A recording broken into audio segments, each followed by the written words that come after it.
perumahan iya tuh sawahna diganti.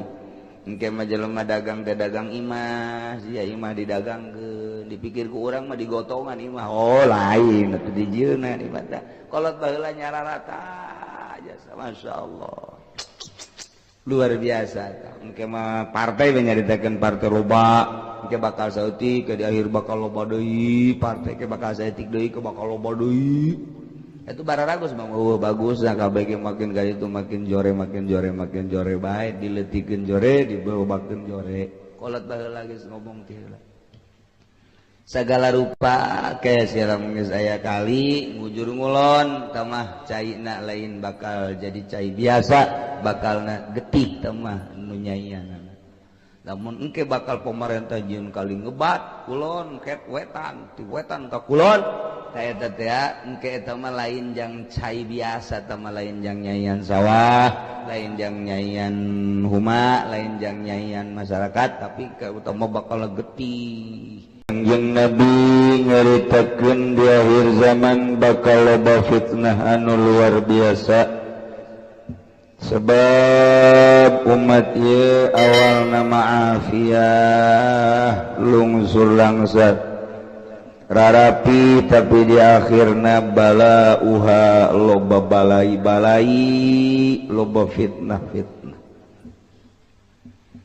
sahur Kangjeng wataji'u fitanun bakal datang berbagai fitnah yatslu ba'duha ba'dun nu bakal macakeun sawarehna ka sawarehna deui woi engke mah bakal anu woi bakal anu tapi tata geus diomong-omong ke jadi di beja-bejakeun heula kos kolot urang baheula kolot urang teh baheula teh nang ti mana meureun eta bahasa-bahasa kolot masih kadedengekeun keneh bae engke masih lalaki jadi bikang jadi lalaki eta bahasa kolot baheula sia lalaki bakal jadi bikang bakal jadi lalaki hartina lalaki kos awewe kos lalaki mulai tak tekebel buk panjang awewe lalaki bukna panjang awewe bukna para rendek tak omongan kalau teh nyata jasa nyata engke masih pakaian lalaki jeung pakaian awewe teh atuh sapake lalaki awewe kuari kaos sapake calana sapake atuh sepatu sapake geus sapake bae malah mun urang keur naik mobil teh aju aya nu naik motor boncengan bisa tetebakan lagi teu bigang jibazah ya lagi dibagang aya ada laki oh bener laki barang turun teh aya susuan tuh salah sia berarti tak eta teh tetebakan naon kolot baheula bisa engke mah di sawah teh di sawah sia eta teh bakalna uluh tangkal listrik loba jasa di sawah lain tangkal pare diganti ku tangkal listrik arti menyama di sawah ya tangkal listrik ge lain tangkal pare horenganan jadi perumahan ieu atuh sawahna diganti engke mah jelema dagang teh dagang imah sia imah didagangkeun dipikir ku urang mah digotongan imah oh lain atuh dijieuna di mata kolot baheula nyararata aja masyaallah luar biasa engke mah partai we nyaritakeun partai loba engke bakal saeutik ke di akhir bakal loba deui partai ke bakal saeutik deui ke bakal loba deui itu bararagus bang bagus nah kabeh makin kali itu makin jore bae diletikeun jore dibawakeun jore kolot baheula geus ngomong teh heula sagala rupa ke siram geus aya kali ngujur ngulon tamah caina lain bakal jadi cai biasa bakalna getih tamah nu nyaianana lamun engke bakal pemerintah jieun kali ngebat kulon ket wetan ti wetan ka kulon ta eta teh engke eta mah lain jang cai biasa tamah lain jang nyaian sawah lain jang nyaian huma lain jang nyaian masyarakat tapi ka utama bakal getih eta iraha di mana-mana geus nyambung pulau ke pulau baheula mata pulau Cangkir diomongkeun teh bakal nyambung eta cicirita geus moal beres engke mah pulau Jawa jeung Sumatera nyambung Madura jeung pulau urang nyambung engke bakal aya jalan ngebat lempeng bahasa kolot mah baheula eta kos kitu horeng tol eta kuari eta janyara rata tah eta nu pake anggeran jasa mah di lembur urang mah ieu Tangerang Serang Pandeglang tah eta tah nyambungna gitu antara urang jeung nu tadi caritakeun gara aduh panas sejarah teh naon Pulau Cangkir nyambung kuari geus nyambung nu jualan imah geus loba tol geus aya nyararambung bakal disambungkeun deui atuh itu nya urang ieu Merak gitu Sumatera teu bakal aya tol terus sabada eta bakal jieun kali ke omongan kolot baheula tah ke lamun geus nyambung tol Sumatera Pulau Jawa jeung Pulau Madura ke kakarak aya kali ngulon ngetan tah eta mah bakalna eusina tah eta mah teh carina getih bakal perang teh jeung saha ieu teh jeung Inggris jeung Belanda moal ka DDI Amerika moal ka DDI eta kan perang saha kakakna bakal ngebunuh adina bapak bakal ngebunuh anak ngebunuh bapak emak dibunuh dulur dibunuh pemerintah ngebunuh rakyat ngebunuh pemerintah eta kolot baheula mah kos kitu ho meureun perang saudara mun cara kurang ja cirikeun bae bakal dijieun ke kali ngebat di mana geus beres direncanakeun ge asal geus nyambung Madura Jawa Pulau Jawa jeung Sumatera ke bakal aya kali ngebat tidinya beres ngabangun lila ngabangun puluhan tahun nah eta ke bakal aya perang saudara nu dahsyat luar biasa saling membunuh eta mah ciri doang berarti perang saudara anu bakal nya gitulah kolot baheula eta nyahoan jasa tah fitnah teh dibacakeun Kangjeng Nabi mah nyaritakeun kieu engke bakal kasratu walazina anak zina loba jasa bakal nagara ge dipimpin aku anak zina imam masjid ge anak zina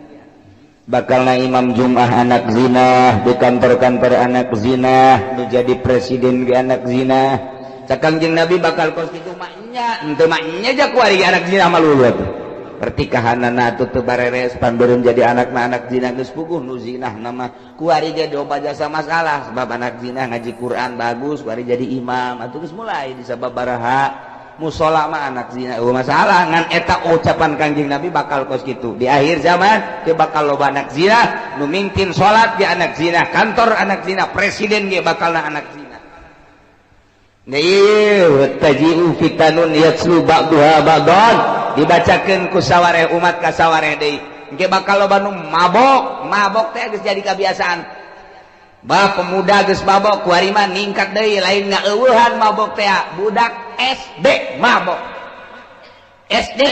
terus mararabok rusak akal urang dengan berbagai dalil kumaha bae mungkin serangan Amerika mungkin serangan pokokna mah kitulah kaayaan anak mabok jelema lain makin eueuh tangkap kuari ditangkap hiji tumbuh 10 tangkap hiji tumbuh 100 tangkap terus bae sa Indonesia merabok pahara jasa mabok identik jeung zina mabok zina judi terus bae bal eureun-eureun engke mah bakal loba judi riba teh Kangjeng Nabi kasratur riba engke mah kuari mah munggah haji bae bisa teriba munggah haji urang teu bisa teu make bank berarti kan mah riba terus riba dagang riba haji riba segala rupa riba mentak eta teh geus umul bawang kena sahabat naroskeun Gusti Rasul eta ku loba-lobana riba engke urang kumaha atuh haram gitu cukup nyokot jang ukuran ibadah ka Allah bae jang ukuran dahar nginum jang cukup ibadah eta geus salamet sakitu bae leuwih tidinya cilaka tayylah tajiru fitanun yatslu ba'duha ba'dan bakal datang berbagai fitnah nu bakal ngomongkeun sebahagian ka sebahagian deui geus diomongkeun tajiu sayati Kangjeng Nabi geus nyaritakeun bakal datang tah kuari urang tahun 2000 pas jasa naon nu diucapkeun ku Kangjeng Nabi di tahun bangta 1400 kali tuna makin mantap makin loba makin dahsyat fitnah teh mantap kadina taji'u fitnatun datanglah fitnah fayaqulul mukmin cek jelema mukmin asana hadhihi tuhlikuni fitnah ieu asana nu bakal ngarusak ka urang aduh asana bahaya engke sumatan kasih pulas eueuh deui Kewatajiu fitnatun datang deui fitnah payakulu cek mumin asana fitnah ieu nu bahaya mah hazihi aduh asana ieu nu bahaya mah yeuh eta selalu kitu bae kuari bae kuari urang teh lamun anu memang henteu mikiran kana kasalamatan di akhirat mah dak pilkades mulai ustad dibaraha duit kiai dibaraha duit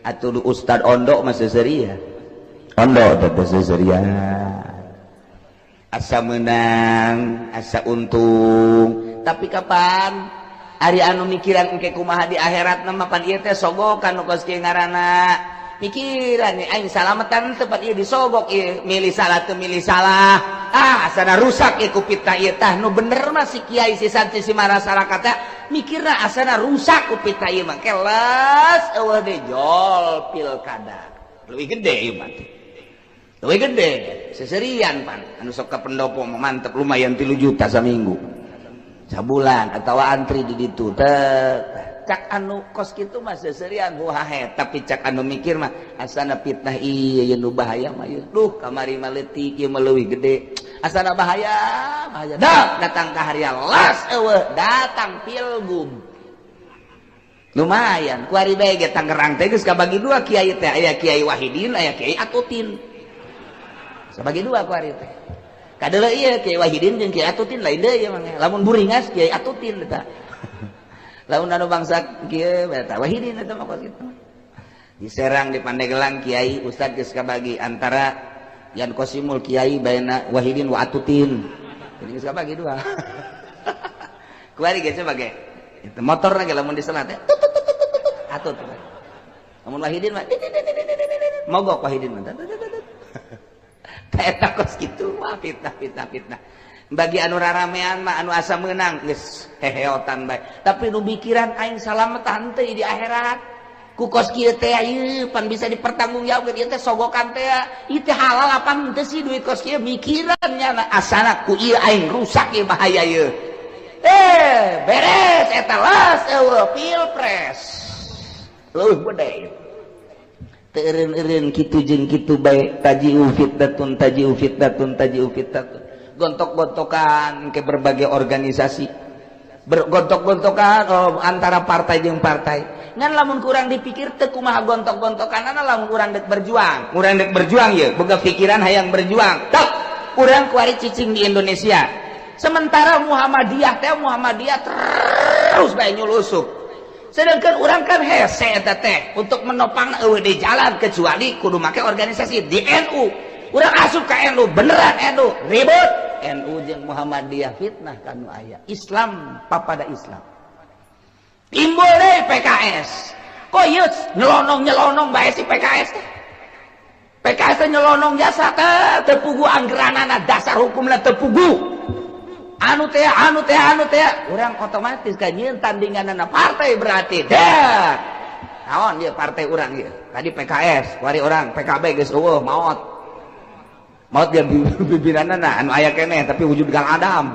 iku mah ieu tah urang lamun deuk berjuang mah eueuh deui lantarannya nyulusup ka birokrasi atuh urang ge kudu main birokrasi kurang berarti kudu ditandingi ku urang sedangkan ditandingi teu eureun teu repeh lain deuk ngabaju ke negara ieu jajah hayang-hayang hebat dirina ribut piributkeun teh loba jasa diantepkeun ku urang eleh urang teu diantepkeun ribut deuk kumaha coba ndek kumaha coba kos kuari ye mun diatepkeun bae orang NU kaserang ye ku Muhammadiyah lamun diatepkeun bae organisasi NU teh kaserang ku Muhammadiyah nyana masuk melalui birokrasi geus lain nyaritakeun demokrasi deui nyaritakeun hukum dibabawa ku nyana tah ieu geus bahaya jasa kan ai zaman Gus Dur bahkan ulah aya unsur-unsur hukum demokrasi bae hukum mah cekelan di organisasi bae kuari mah ngarayap lamun ngarokok diharamkeun melalui kitu birokrasi berarti kan geus ngarayap lamun tolak tilu jadi hiji melalui birokrasi kan berarti geus diserang lamun anak angkat geus jadi menang berarti kan geus melalui birokrasi mui kuari nah diusapan titah nyeun keputusan kan berarti diserang ku Muhammadiyah urang maca diserang ge tapi orang Jogja mah diserang diserang gitu diserang kalau inget Haji Muhadi bae maca koran di dieu Hari Senin bupati sedang apel diserang apa ya?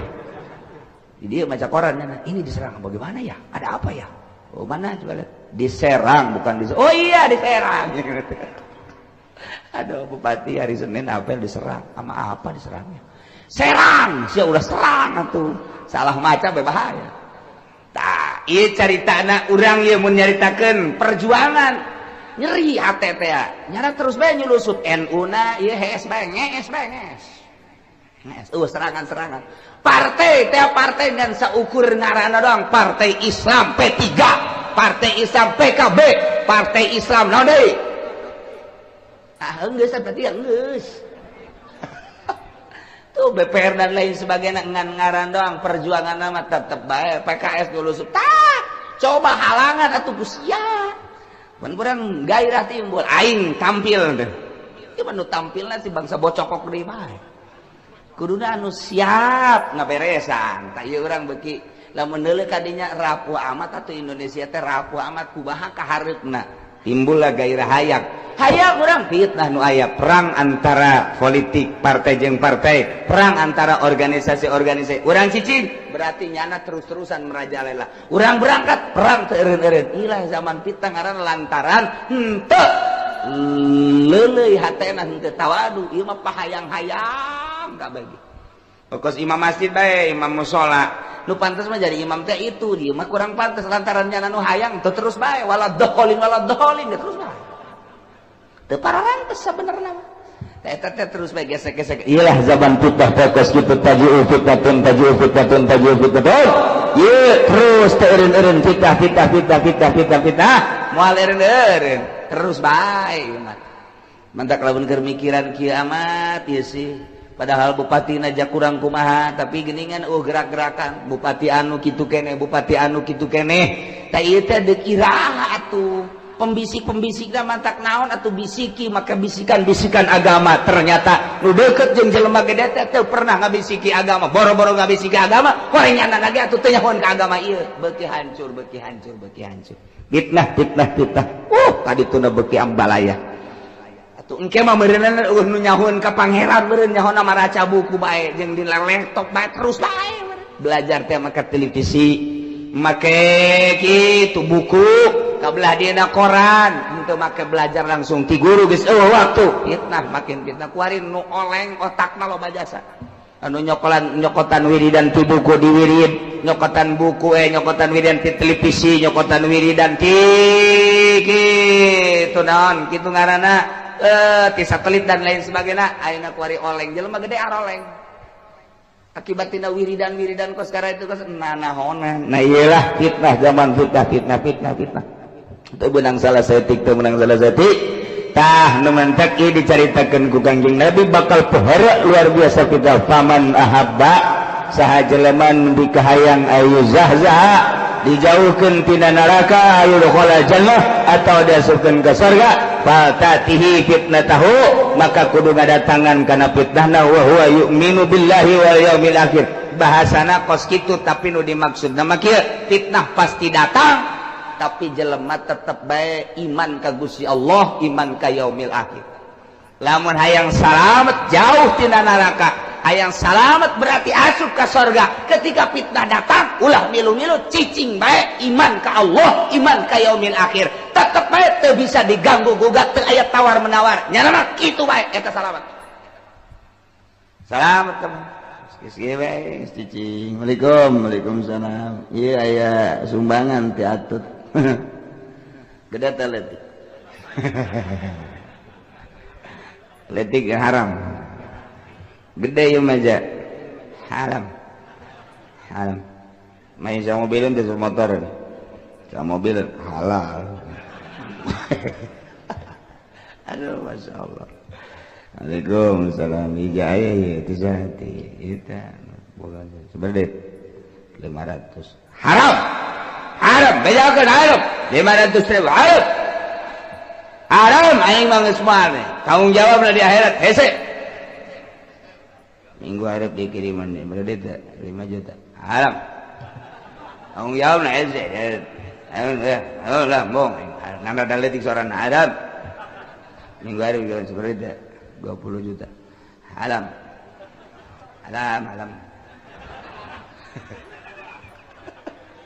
Iki mana jadi mah 50 halal budak. 50 mah kebeli apaan sakan urut-urut bae mah. Halal tamah. Lamun 50 juta deui bae pidato ya. Kiriman dulur. Atuh naon hesena sapira milih atut. Jaku lalaki kitu kubikang kitu. Atuh masalah aja. Dipimpin ku saja bakal kitu-kitu keme. Geus maningan atut bae diteruskeun. Eta 10 juta kenceng sorana eta. 10 juta kenceng jasa ke 5 juta mancan pati kenceng. Tapi kalau 10 juta kenceng. 100 juta gitu 100 juta kencengnya. Mun 1 miliar mah asana pegata. Urat pegat asana 1 miliar mah. Eta tolol jasa ieu ari kiai teh.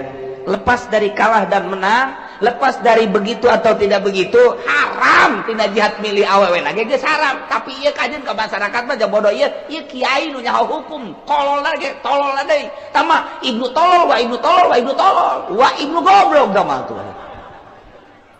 Di Indonesia bae ge di Indonesia Tangerang geus loba jasa pan eta. Ieu mah lepas dari kumaha pelaksanaanna sama atau tidak sama, eta teh geus haram. Milih na haram Quran ar-rijalu qawwamun 'alan nisa. Teu menjadi pemimpin layak lahal kaum, teu bisa diganggu gugat tah. Lamun datang fitnah seperti eta, kemudian manehanana teger bae, haram bae, salamat surga tanu geus kitu. Lamun dak dia datang dak dibere duit, haju halal bagong sia. Neraka. Bari kurang dipresentasikan nih di Tangerang, Serang, yang Kabupaten Pandeglang. Kiai nu kabeuli jeung nu teu kabeuli lobaan mana suara? Lobaan nu kabeuli berarti lobaan kiai nu ka neraka. Cak masyarakat tadena aing mah teu jadi kiai. Kiai mah ka neraka kumaha sia?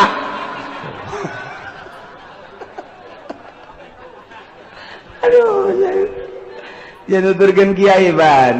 Kula mah cenah atuh. Dan tadi nama ndekanu itu lalaki ngan kiai kula ngajak ke awewe atuh kula nuturkeun bae lah ka kiai kula mung fitnah. Puguh eta fitnah keur datang tolol sia. Ngomong pangkos bener bae. Kula mung fitnah lah nuturkeun kiai bae. Eta fitnah teh eta kos kitu tah. Tah eta teu karasa pan kunyana tah. Masyaallah. Nah iyalah kuda-kuda jang urang supaya orang teger di zaman fitnah ku ari. Paman ahabba ayuzahzaha minan nar.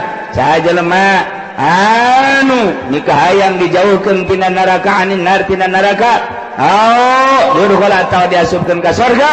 Nah iya mah geus hiji bae geus atatihi fitnatahu wa huwa yu'minu billah wal yaumil akhir. Fitnah pasti datang. Ketika fitnah datang teger jasanya iman ka Gusti Allah. Asal geus iman ka Gusti Allah ka yaumil akhir berarti sieun naon kitu nadahan fitnah ngajauhan berarti tina fitnah. Sieun iman ke Allah, iman ke yaumil akhir, berarti kita tidak mentolerir terhadap fitnah-fitnah kos gitu. Ngajauhan tina fitnah, nyelamatkan diri menuju ridho Allah Subhanahu wa ta'ala. Wal ya'ti ilan nas billadhi yuhibbu ayyuta ilaihi. Yana datang ke manusia mawa kekuatan diri nu sakumaha didatangkeun ka dirina. Pokona mah nyana kitu-kitu bae. Keur sorangan kitu, keur babarengan jeung manusia kitu bae. Percis kos dina engke bakalna kos tengah peuting aya damar. Percis kos dina sirah anu bulu buukna hideung aya hiji nyeng celing teteh naon ngaranna huis. Bakal kadeuleu ge lamun urang teger dina agama, sieun ka Gusti Allah, iman ka Gusti Allah, berarti sieun ngajauhan tina fitnah. Di tengah-tengahkeun merajalelana fitnah, bakal percis kos tengah peuting aya damar kadeuleu ku sasaha. Sinarna percis kos tidak sirah ke tubuhna hideung aya uis hiji yang celing hiji bakal kadeuleu. Tah kitu dicaritakeun ku Kangjeng Nabi urang Kangjeng Nabi Muhammad sallallahu alaihi wasallam tentang fitnah-fitnah nu bakal datang terus moal eureun-eureun fitnah teh terus bae. Terus ieu carita ala kadarna doang fitnah kabelah dieuna fitnah tina televisi, fitnah tina HP, fitnah tina kitu komputer dan lain sebagainya. Engke bakal tambah ditambah deui fitnah dan berbagai fitnah. Geus puguh nu tadi caritakeun kabair pakabair mah baheula mangan sakadar teu saralat doang fitnah teh ya. Tapi teu ngalawanan kanu salat ku hari mah fitnah teh nya teu salat nya ngalawan kanu salat. geus puguh ku baheula mah nu mabok eueuh di lembur kuari mah mabok merajalela zina judi. Oh, penghormatan terhadap kiai baheula mah nu tilok salat ge nu tilok salat aya kiai liwat keur nyetel radio di pareuman.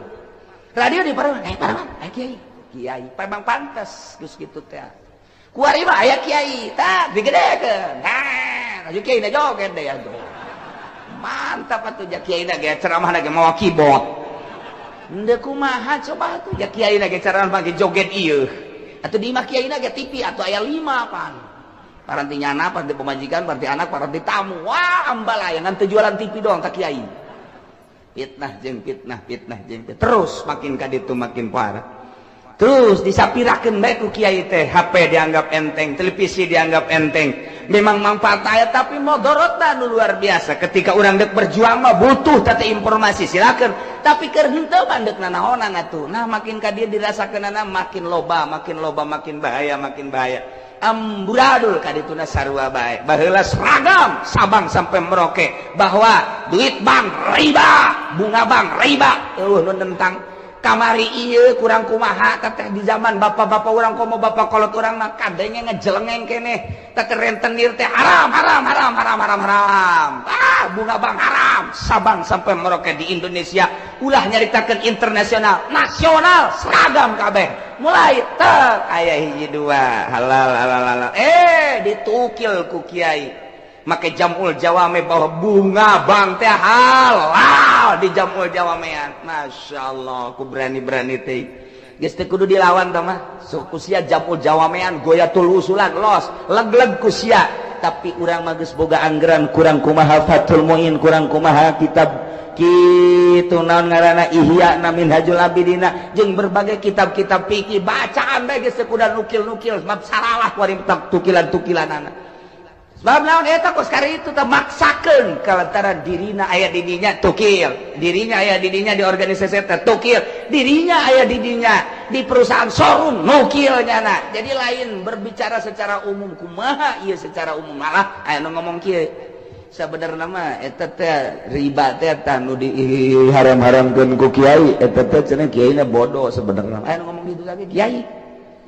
Tama kiai na bodoh sebenarnya mah ieu teh ieu naon ngaranna bank eta teh sebenarnya mah perusahaan kiai nu sebenarnya mah showroom tak kredit eta teh sebenarnya perusahaan kiai santri teh kudu nama usahana kos kitu teh jadi teu capek tapi untungna gede nu sabenerna mah eta teh diciptakeunna kudu ku santri mun santri pala linter mah eta kiai anu ngomong kos kitu mudah-mudahan panjang umur teh bae kieu teh.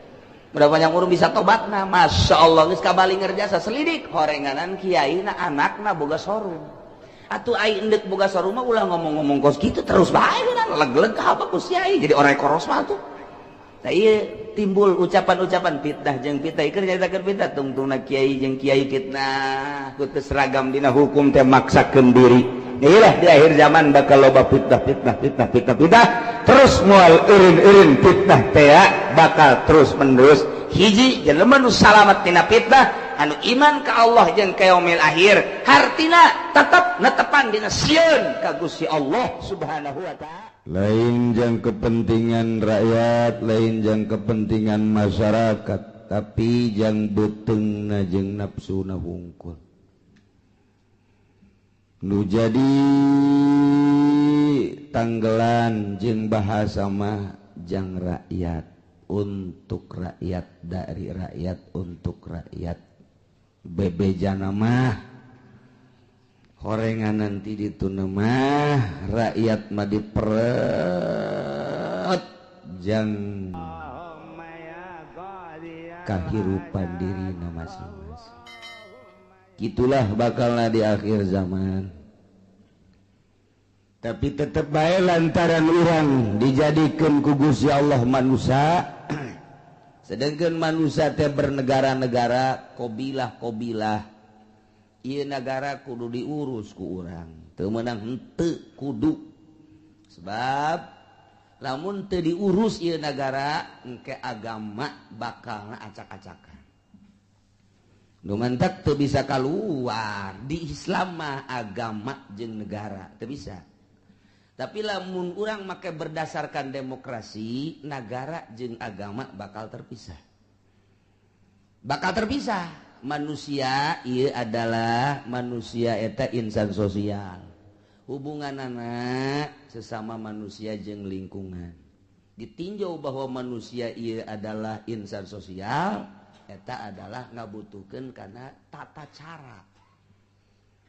cara teh yakni lingkungan berarti kurang kudu gitu dibangun lamun ditinjau manusia ia adalah manusia buatan pangeran berarti ngabutuhkeun agama geus lamun urang ninjau bahwa manusia ieu makhluk Allah butuh aturan Allah agama ngaranna syariat namun urang neuleuh bahwa manusia eta adalah insan sosial nu hubunganana manusia jeung manusia di jeung lingkungan teu bisa hirup sorangan kudu aya nu sejen berarti makhluk sosial iyalah kudu aya penataan sosial ngaranna politik berarti politik hirup di atas negara Islam cicing di luhur negara berarti moal bisa keluar antara negara jeung agama gitulah caritana namun urang nyaritakeun syariat dek ngembangkeun agama di atas negara atau negarana kudu ditata ku urang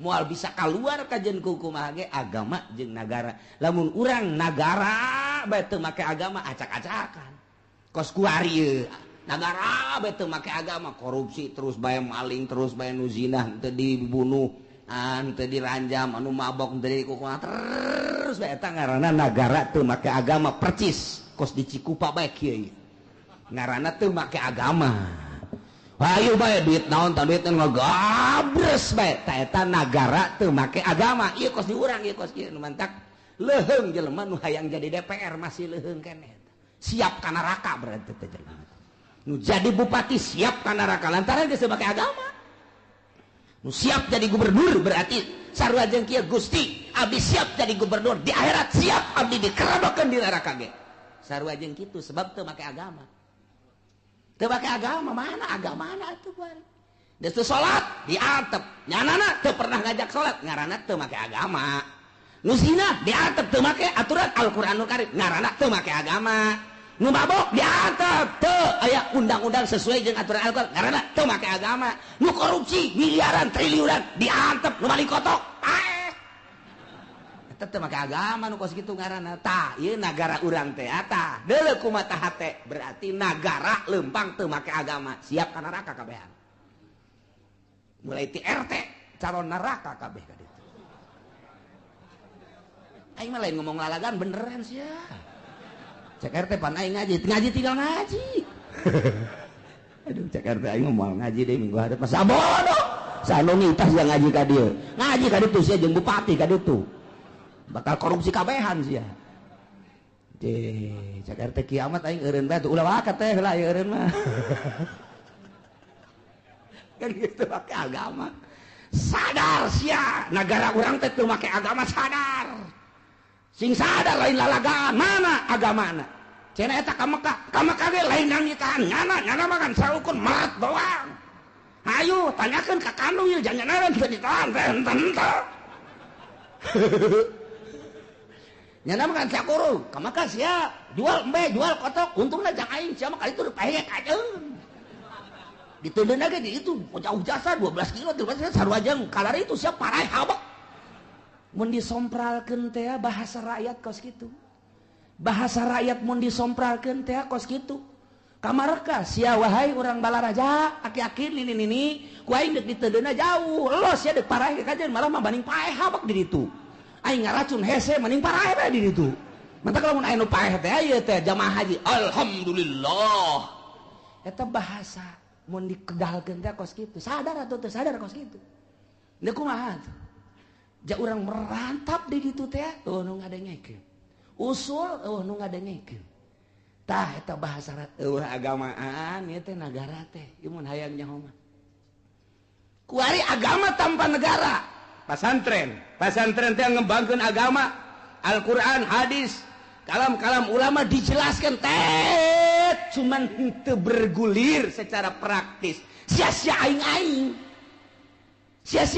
be ngaji santri ngaji mingguan beres bubar atuh pan henteu aya anu ngondisikeun sugan aya DPR nyaritakeun salat di negara jauh sugan atuh ayakeun zakat make undang-undang zakat teh lain sakadar dicokotan haji dipake ngabangun masjid lain kitu make pas aturan Al-Qur'anul Karim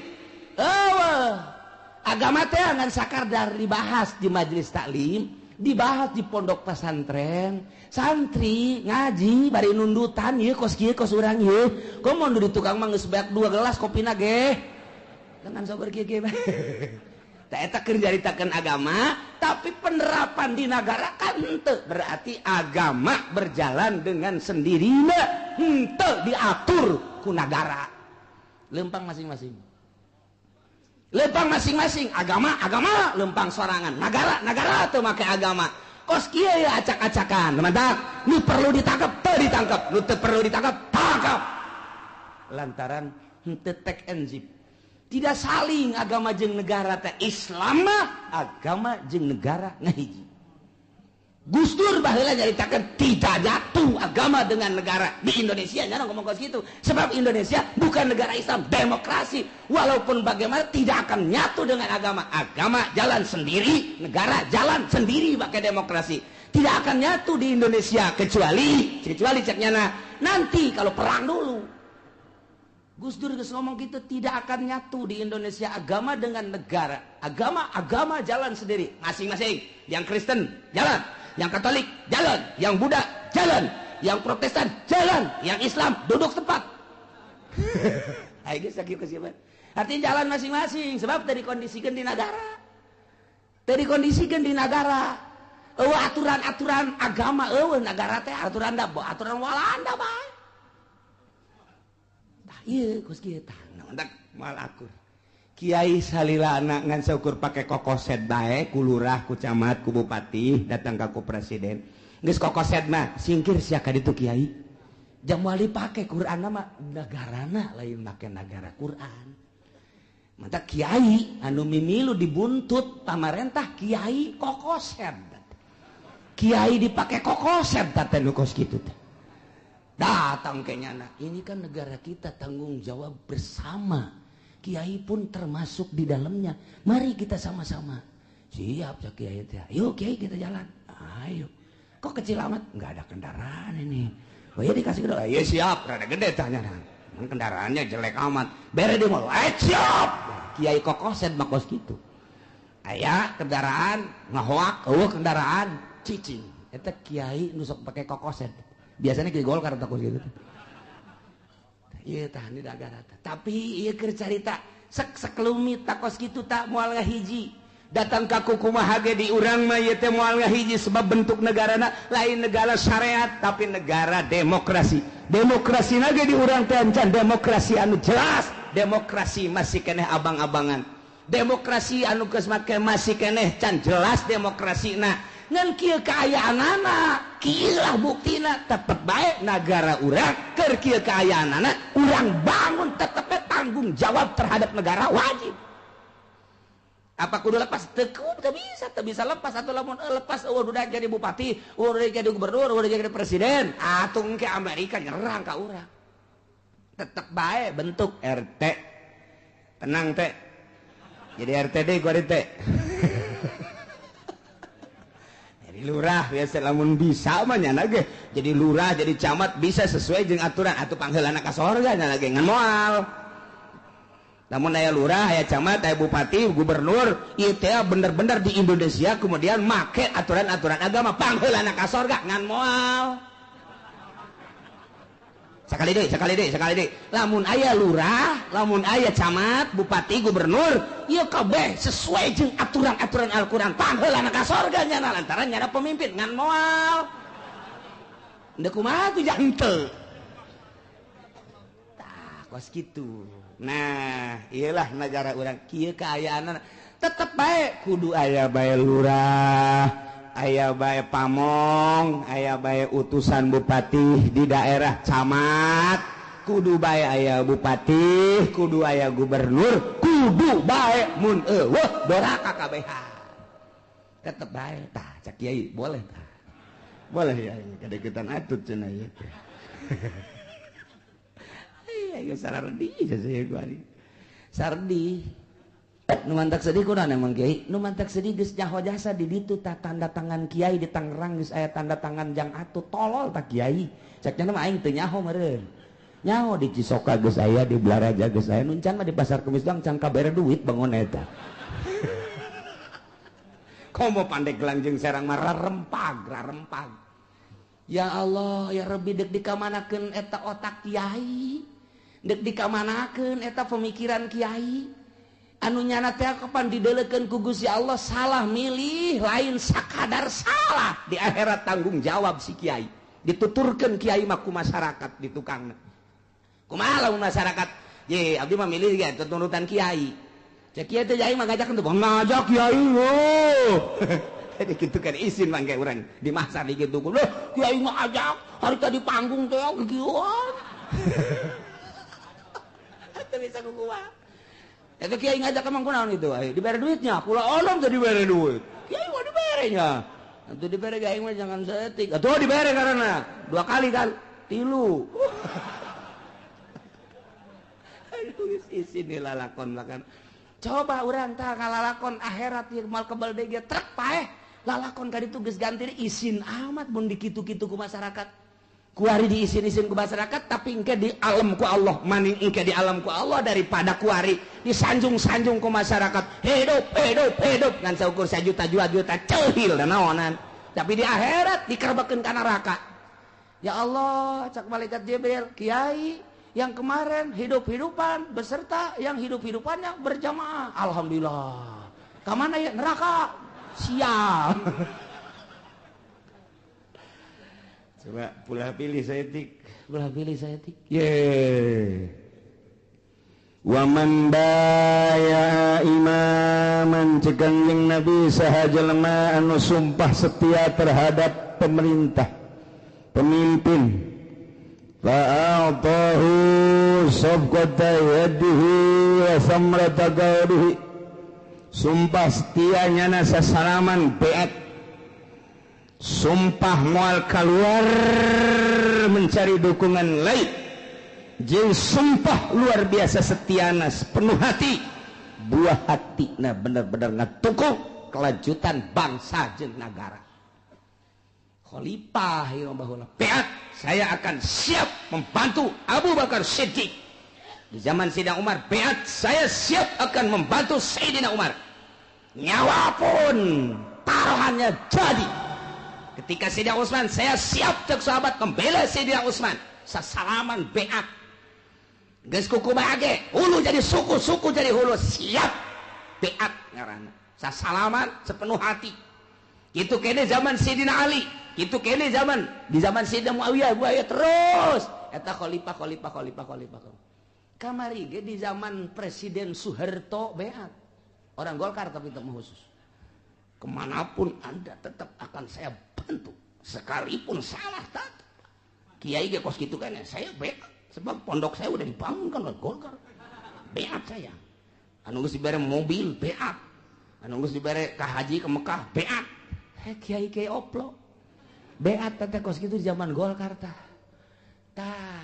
Ieu beat teh demi bangsa jeung nagara nu imamna adil sesuai jeung aturan-aturan Al-Qur'anul Karim. Tah lamun aya imam dijenengkeun beat urang baheula mah beat sasalaman lantaran ziroi kuari mah beat eta melalui pemilihan umum eta beat ngaranna.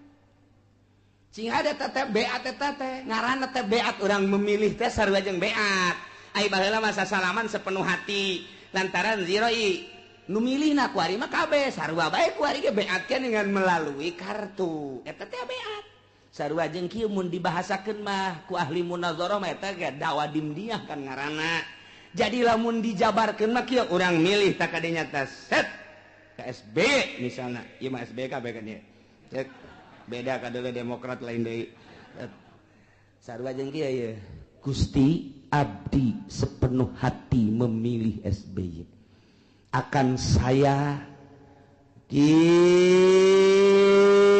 bantu apapun yang terjadi di negara ini, andai kata ada yang merusak tentang kepresidenan, tentang jabatan, tentang berjalannya negara, tentang dan lain-lain sebagainya, saya siap membela kamu wahai SBY demi bangsa jeung negara. Tak eta orang memilih teh sarua jeung kos kitu bahasana ulah pajar sambarangan teh beat maknawi secara dijelaskeun mah kos kitu baheula mah salaman. Demi Abu Bakar Siddiq, demi Allah, demi Rasul, saya siap membela Abu Bakar Siddiq kemanapun, dimanapun, kapanpun. Andai kata terjadi peperangan, saya yang paling dulu. Eta beat karena sasalaman sumpah setia. Terus kebelah takwa di manteu ai kos kitu mah ngan beatna di jero tetebeng. Make paku urang. Set, di beat di ngaranna teh. Eta teh engke dipertanggungjawabkeun di hadapan Allah di mahsyar. Di mahsyar teh pertanggungjawabkeun emang teu dicatet ku malaikat, dicatet ku malaikat ieu teh raqib jeung atid. Nah, dideleukeun Ustaz Tad ke mana Tad? Ya, mana Tad? Kita tanya alusana siap. Tanya ke urang di akhirat. Ustaz Muhyiddin maju. Gak geter-geter jaga. Siapa ini kuaca deh. Baiklah milih ieu tah aya Golkaran di dieu tah. Nah, ieu tanda tangan nyolok sia kan? Bener. Sia berarti ngadukung Soeharto nya jeung Golkarna. Naon sia alasanna dinya? 3 juta. Terus pelaksanaan negara jeung agamana beresan teh. Ulah mun teu nyaho ka dinya mah ngan saukur eta bae lah lumayan dibere minyak segala perkara itu. Siap ka neraka, siap teh siap ya kumaha tuh. Ieu tah, beat eta teh beat bener apa. Lamun urang geus beat set, kemudian ieu teu ngalaksanakeun aturan-aturan negara, aturan-aturan agama. Urang nu geus beat teh mohon ka presiden mun di akhirat hayang salamet.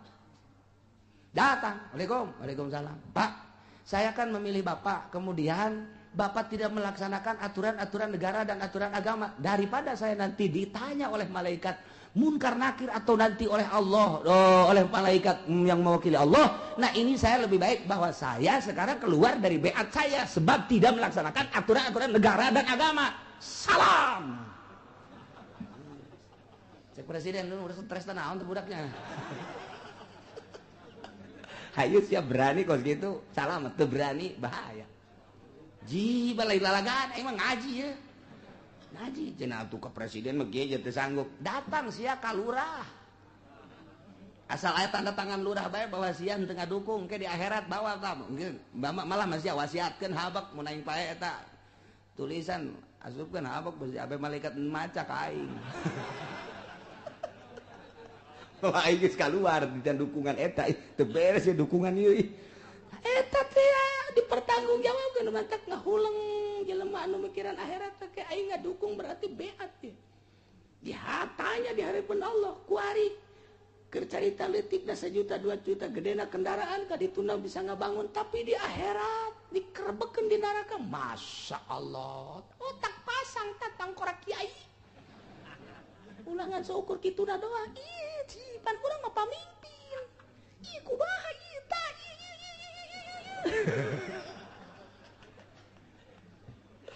Aduh, panjang ya hadis ieu teh ya di dituna panjang ieu mah singkat eta kos kitu pejabaranana. Balikan deui.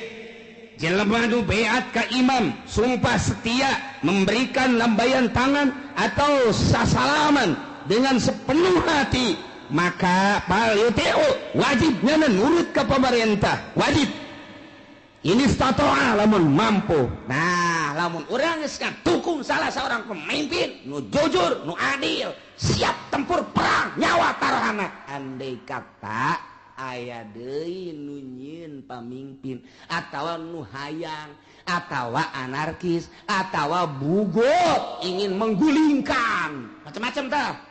Di cara Islam mah bugot jelema nu hayang ngagulingkeun padahal eta teh jujur tapi dek digulingkeun pandang urang paeh ge eta teh surga goblok sia dek nurunkeun presiden anu jujur nu adil aing heula ye aing dihareup paeh aing mah nyawa coplok sorga tah ngabela negara bangsa teh kos kitu asal lu dibelaan anak nyana ngabelaan urang ai urang ngabelaan nyana ai nyana teu ngabelaan urang pan eta mun kitu tuh atuh masyaallah sakalina dibere paranti masak teh nu harejo naon garang-garangna gasing beledug melulu nu korban geus loba jasa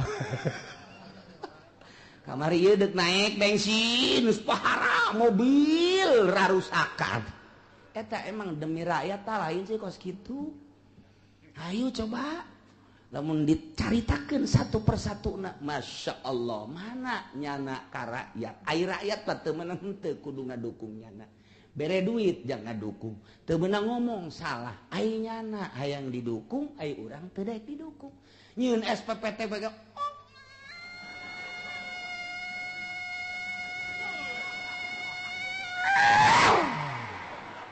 datang ka paeh deui teu timbul eta kumaha masya Allah eta pak nu malah salah leutik encan nu dilaluhur Bandung masa masya Allah pohara jasa geus teu kudu dicaritakeun ku lamun dicaritakeun Tangerang bae rincianna Tangerang bakal murikak bulu kulantaran bakal murikak bulu aing mesti jadi hileud bulu ulah komo nagara mah aduh luar biasa Prabowo kakarak ngajelaskeun tentang saeutik rahasia negara geus hampir-hampir di Indonesia teh aya aset negara anu disembunyiikeun Prabowo pernah ngautarakeun kalau ini dikelola oleh bangsa kita cak nyana cak Prabowo gua mah nyampaikeun Prabowo ye gua kerja di Prabowo lah sagadeng ye hampir Prabowo tak awas bahaya oh paingan ngeunaheun make dasi di luhur orang aya nu kitu-kitu gaji mah tah satai kuku bisa dibikeun ka urang oh eta mah ieu mah rahasia mah eta nya kebejakeun deui atuh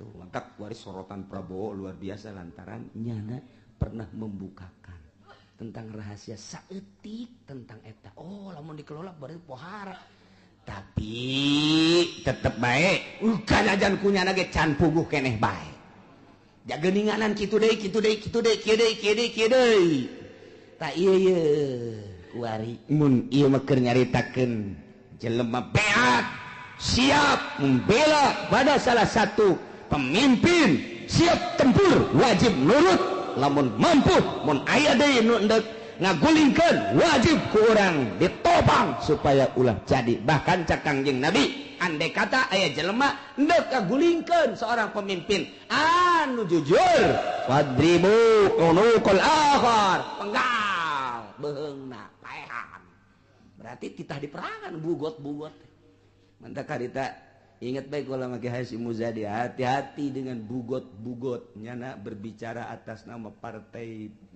atas nama NU bugot-bugot eta tah ngan kadituna bugotna kitu sih cenah mah kitu mau dibejakeun lah kukulna lah balik di ka tukang berarti kita ngomong eta teh keur ngedukung salah seorang kemudian eta bugot-bugot ngan ku Gus Dur bae enggak ada bugot-bugotan cenah di Indonesia nggak ada yang jujur Gus Dur dia bicara ricing pan KBH Gus Dur mah kos kitu aya nu deuk ngadukung dintuk kudunya padahal ngadukungnya nggak ada bugot di Indonesia macak Gus Dur sebab nggak ada yang jujur jadi udah aja bagaimana nanti guling-guling atuh ceukna udah ganti lagi nanti gue begitu lagi ini ngomong sakadaek da we ongkoh teh budak atuh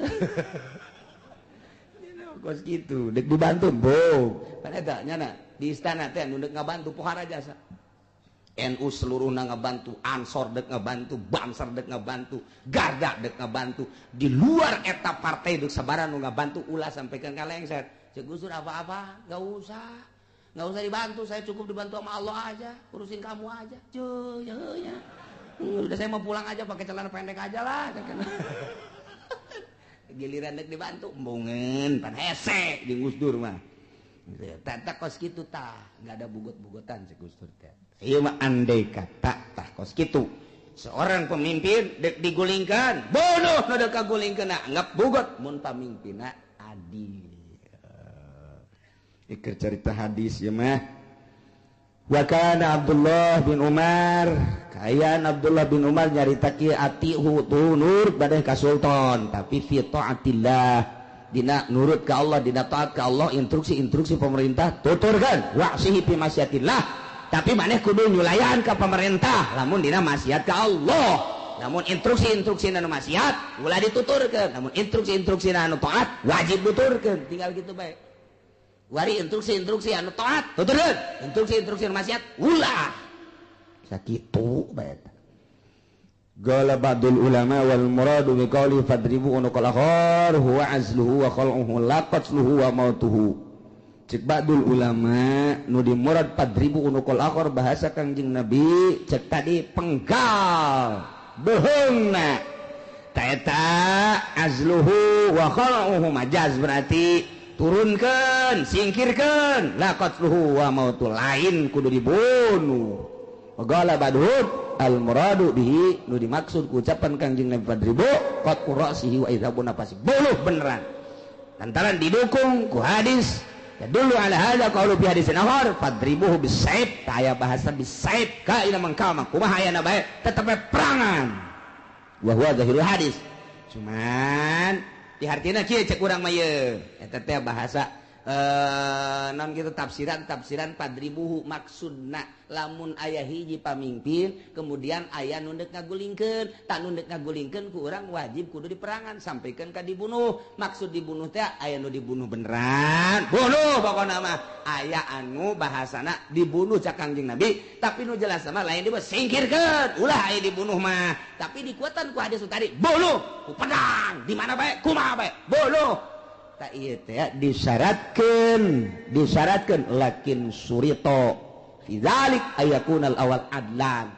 pamarentahna pamimpinna nu adil. Jadi lamun aya pemimpin secara nasional adil pertahankeun, lamun aya pemimpin gitu lokal gubernur misalnya adil tapi sesuai jeung aturanna pertahankeun, lamun aya pemimpin bupati adil pertahankeun, lamun aya gitu lurah adil pertahankan tapi lamun henteu adil terserah rakyat dek diteruskeun mangga dek teu mangga. Jadi berarti urang teh beat membela bangsa jeung negara berarti kudu ngadirikeun pemimpin wajib ngadirikeun pemimpinna urang kudu peduli bahwa ieu negara urang jang supaya lancar agama politik nah ieu kudu dibentuk negara pemimpinna kudu nu adil teangan pemimpin nu adil.